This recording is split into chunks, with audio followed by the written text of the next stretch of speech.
Hey everybody, I'm back again. I'm gonna do one last video for the day here. One I was thinking about the other day. Uh, and you know, two of my wives were Filipina. One was a regular American girl from the Midwest. Three working on looking for number 4. So my Filipino wife, I remember we talked one time about being poor and whatnot.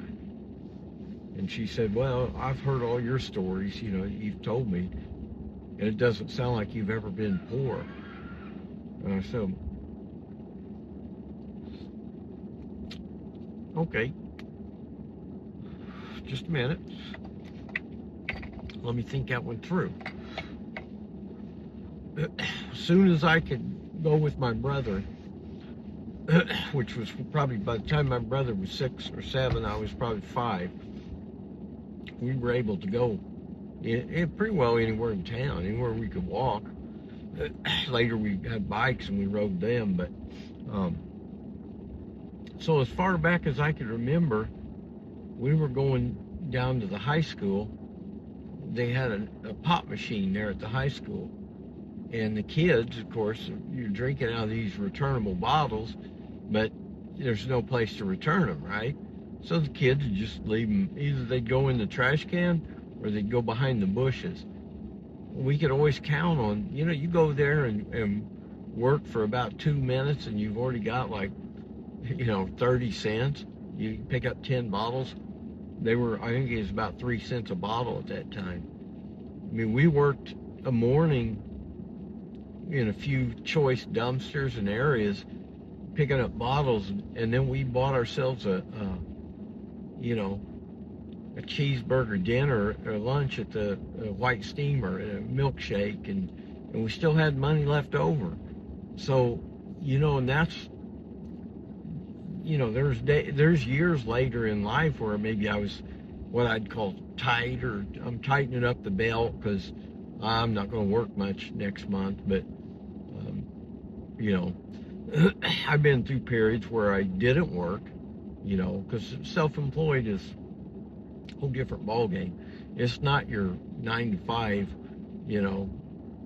whatever, 50 weeks a year, and after 40 years you retire, you get gold watch.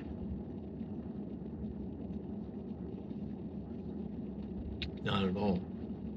So most of my life's been in self-employment, and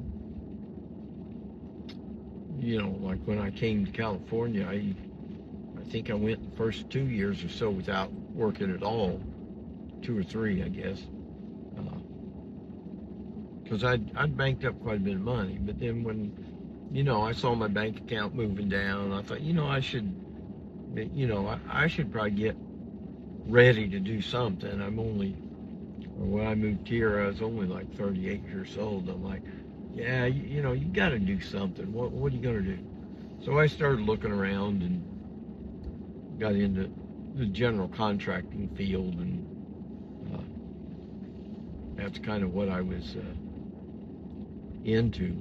But even the periods I didn't work, I always had money. I just didn't spend much. I was maybe just buying the basic of food, and not that I was gonna eat ramen noodles every night either. No, I mean, when I say basics, I mean, well, shoot, most of my life I had money to eat out. I could have eaten lunch out every day and dinner out every day and still been totally okay. I took vacations myself, at least a month off in the summer, and again in the winter when I went back to Indiana twice a year. So, I kind of went through my life, and I'm thinking, yeah, it's very true. I mean, the closest to poor I've been is, maybe letting a credit card ride with a little balance on it. But I always had other credit cards, and so poor as in skipping meals or something like that, or not getting to buy something that you really want in over the long haul. I mean, there's times I cut back for, okay, 6 months. I'm not going to buy anything else. I'm just going to, chill out and, whatever. But yeah, never skipping meals. So it does have an impact on a person. If you were raised in a upper middle class lifestyle, as I was, you could remain, you're more optimistic, less hateful toward the world. I already know how the world works, right? It's ran by greed. When the people finally figure this out in America here, and finally leave behind their two cults, stop voting, and start protesting, then we'll fix our country. But until that point, no, we're headed to Povertyville. There are kids now. I'm sure of this. There are kids that are living like kids in the Philippines, where they go to bed at night wishing they would have had something else to eat so they wouldn't be hungry while they're sleeping. Because lack of food like that, man, it's going to play havoc on the brain development. IQ suffers tremendously. So, if you're like most Americans my age, we really never were poor. Now, most of them didn't have it as good as I did.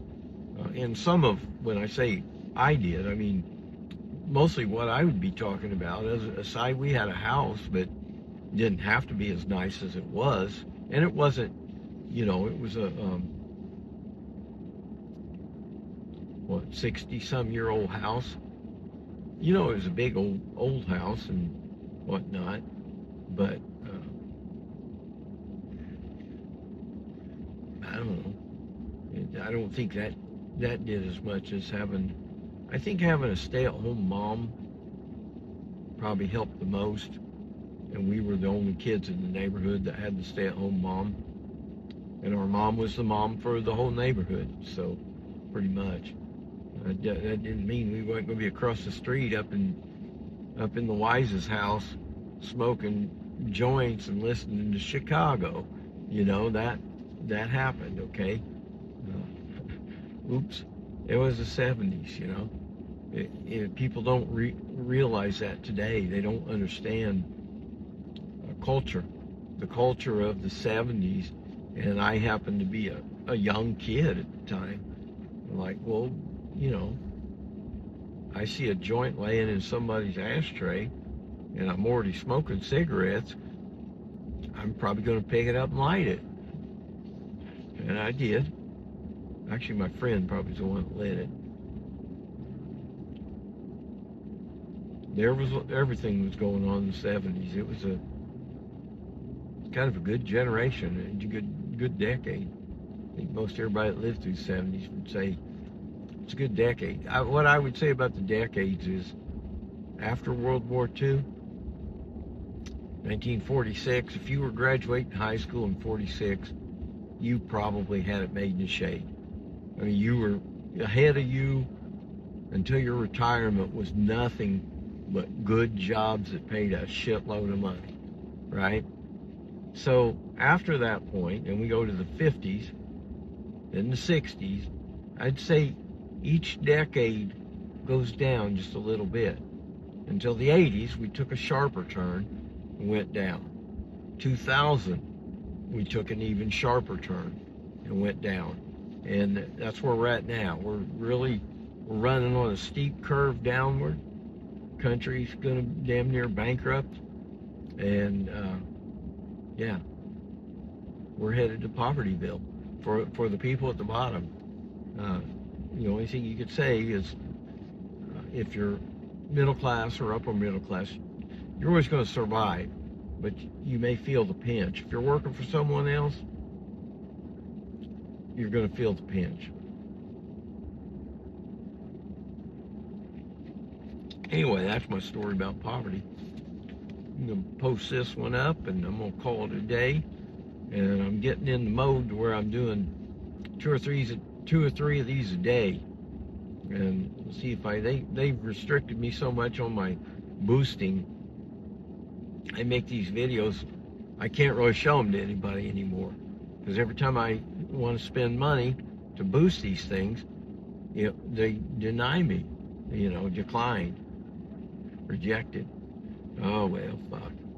They probably got me pegged to some political nutcase or whatever, but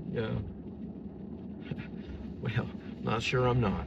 All right, you guys take care. I'll see you around next time.